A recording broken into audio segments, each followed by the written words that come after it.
This is Akashvani. In the program Spotlight, now we bring you a discussion on significance and history of Navy Day. The participants are Commodore Srikant Kesnur, Defense Analyst, and Anubha Rohatgi, Anchor. The Indian Armed Forces are the pride of the entire nation, deservedly so, as they are the defenders of the country's boundaries against foreign forces. And every time the nation needs help in humanitarian rescue and relief ops and maintaining peace and harmony in the country, the men are at the forefront. To recognize the role and achievements of the Indian Naval Forces, December 4th is celebrated every year as the Indian Navy Day. And to talk about the significance of this special day and the contributions and achievements of the Indian Navy, I am now joined by Commodore Srikant Kesnur. Commodore Kesnur, welcome to the program. Thank you very much. Wonderful to be on your show. Commodore, I would like to begin with the historical significance of the day. Now, December 4th commemorates the Operation Trident during the 1971 Indo-Pak War, though before 1972, the Navy Day used to be celebrated on December 1st. So can you tell us more about this operation? Certainly, December 4th was when Operation Trident was launched, and we must remember that the war started just the previous day. And Operation Trident was a audacious plan by the Indian Navy to use missile boats that had recently been acquired from the erstwhile Soviet Union to go and launch missiles, go close to the Pakistan coast, go close to Karachi and launch missiles from there. Now, why was it audacious? Because it had never been thought of before. These ships were largely meant for defense. They were not meant. They were very small ships. They had very limited endurance. And the Navy resolved that endurance problem in some way by towing them with bigger ships through some distance. But more importantly, also, you were catching the enemy unawares. It was a surprise attack. You were attacking them at their very doorsteps. And the kind of damage that attacks, made on that day, the kind of damage that they could inflict was that they took out 3 of the major ships of Pakistan Navy, warships. They destroyed a couple of merchant ships which were carrying important, ammunition and goods for Pakistan. And more importantly, the Kimari oil refinery was set on fire with one of the missile attacks. And that caused both physical and psychological destruction. And this on the first day of the war effectively put Pakistan on the back foot. I mean, after that, it was fighting almost from the back foot. And the second attack on 8th, which we call 8th of December, which we call Op Python, that effectively was a knockout blow. After that, they simply disarmed themselves, they removed their ammunition and their ships stayed inside. So Trident on the 4th of December, along with Python on the 8th December, together they sort of put a killer blow on Pakistan and West Pakistan that time. Having said that, we must not forget that there were operations in the east, in the Bay of Bengal too, and those operations also began on 4th of December, in which the Indian Navy again launched attacks from the aircraft carrier, and the Eastern Fleet pulverized East Pakistan, then East Pakistan. So the Navy in both theaters played very, very effective role in strangulating Pakistan and sort of bringing it down to its knees very quickly. And so 71 was the Navy's finest hour, you can say. And it all began on 4th of December in a way. And Operation Trident provides us that reference point to celebrate the Navy's performance throughout the war.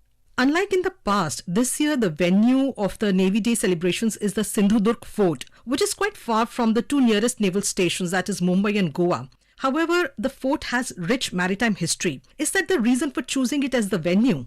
Yes, absolutely, because the Navy connects to its maritime past and to its roots, and Sindhudurg, therefore, is a very, very ideal place. But the Navy Day is being celebrated there for more than one reason. You see, we take inspiration from all our forebears, from our predecessors, going back to a long time in history. We have the world's oldest dock in Lothal in Gujarat, that's about 4,500 years ago. And we've had a glorious maritime past.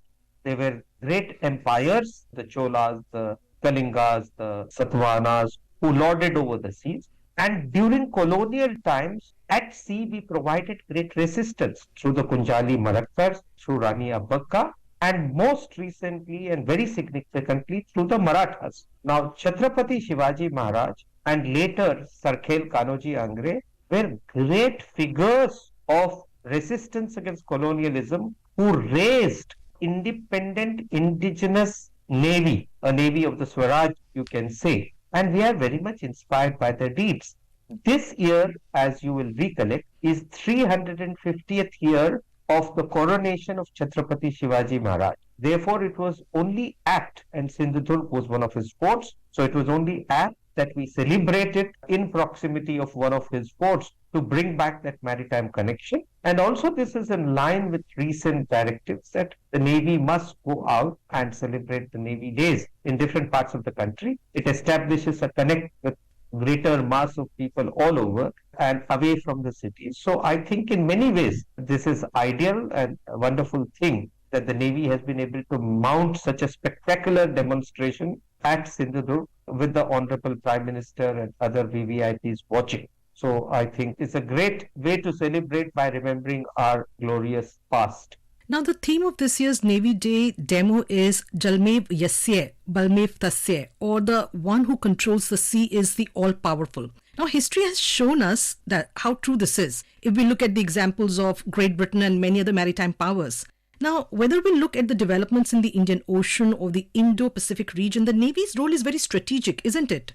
Yes, absolutely. And Jalameva Yasya Balameva Tasya is indeed important. But I would go back, Anubha, to say that our own history in the first millennium, when India's ships and trade moved all over what we call today's Indo-Pacific, and our great ancient kingdoms and their ships traded with different parts of the world, at that time it was the same. Because we were powerful at sea, we were prosperous on land, and therefore India was amongst the richest countries in the world. You have rightly brought out recent examples of Great Britain and now the United States of America. Certainly, therefore, as you have perceptibly observed, the Navy is a strategic service. It's a strategic service because it protects trade and commerce, and trade and commerce is the lifeblood of the world. Our own trade, more than 90% of our trade comes through the seas. More than 90% of our energy needs are either extracted from the sea or come through the seas. So navies have a very, very strategic role for that reason. Also, because oceans are multilateral mediums, which means that entities from many countries operate, navies are a natural fit for diplomacy because you're constantly dealing with several actors in the international domain. And therefore, again, when you have a strong, powerful navy, which is capable of taking on regional or global responsibility, you are contributing to the global good. And therefore, Navy is a strategic service. Some of the recent examples are the way the Indian Navy played a stellar role in counter-piracy operations in the Gulf of Aden, part of global effort, then in evacuating Indians and other national citizens from different trouble spots in the Indian Ocean region, and more recently during COVID time, when we launched the Samudra Setu operation and brought in Indians from different parts of the world and also delivered food and medicine and other form of aid to countries that needed it. So therefore, you're very right. The Navy is a strategic service. It does war fighting, but it does many other things too. Moving beyond the strategic importance of the Indian Navy, it's not just security. The Navy is also playing a very crucial diplomatic role. Yes, absolutely. Diplomacy is one of the enshrined roles of the Navy. The Navy, by its nature and character, can be very effective at diplomacy. But to be able to do that, you need to have certain organic capabilities. You need big ships that are capable of going to different parts of the world. You need them to have reasonably modern capabilities to be able to perform all the duties. You need them to have good human wear or people who understand what diplomacy means and how that must be essayed. So the Indian Navy has been playing this part for a long time, in fact, right since independence. But over the last, say, 2 decades or so, as our strength has risen more, both in the Committee of Nations and Navy's own strength, we have been able to play a much bigger role in diplomacy. And this is manifest in many ways. One, as I told you, in evacuation operations, but other in terms of joint exercises with several countries. We are now doing joint naval exercises with many countries of the world, And you do joint exercises only when you reach a certain level of trust. And that helps to build what we call as interoperability. Second, we are also hosting many big ticket events. We were the pioneers of what is called Indian Ocean Naval Symposium. We've been hosting the Milan series of events, first in Andaman and Nicobar and in Vishakhapatnam.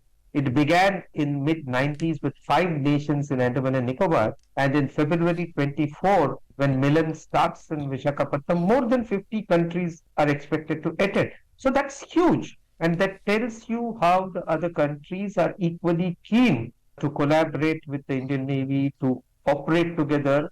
And a lot of problems on the oceans and seas need collaborative endeavors. So that is another place where the Indian Navy, as a stronger Navy, as a bigger Navy, can play a key role. It can be a catalyst for global collaborative endeavors. And in many ways, I would think that our mantra of Vasudhaiva Kutumbakam can best be realized by the Indian Navy acting as a effective facilitator and agent of Vasudhaiva Kutumbakam. Commodore, for the armed forces to be always battle ready, they have to keep up with the technological advancements. So, how is the Indian Navy preparing itself to navigate the ever changing, ever evolving maritime challenges? Absolutely. I think you brought out a very, very important point. Technology is galloping, and we are all seeing the impact and effects of that all around us. So, the Navy is doing some things. One is, since the earliest time, our organizational structures have facilitated absorption of technology. We have established certain directorates and certain organizations to enable integration, to enable indigenization. I think one of the best decisions we took early on was to build in India, make in India, to realize that to be a big navy, we got to be a builder's navy and not a buyer's navy, which means when you start building ships, then you also start absorbing technology that is needed for that, and you create organizational structures and experts. So often we have had what are called scientists in uniform, naval officers, regular naval officers, but with a huge technical mind and aptitude, being given that encouragement over several technological fields. In recent times, the Navy has set up what is called the Technology Development and Acceleration Cell, and as a part of the Naval Innovation and Indigenization Organization, to pole vault into technology, because you realize that now technology, you can't just progress arithmetically. Sometimes you need to have a leap, you need to pole vault. And again, I think there many of the naval officers and sailors are doing a sterling job in studying, incorporating, creating technology, patenting many technologies, creating an ecosystem whereby the industries and academic institutions in the country are encouraged to join in on research. Also, our training, Anubha, has changed over a period of time. The Naval Academy requires everyone passing through that to be a BTech now. Anyone who goes to the Naval Academy undergoes a 4-year degree course and comes out as a technology engineering graduate, so that in future everyone is technology aware and technology enabled.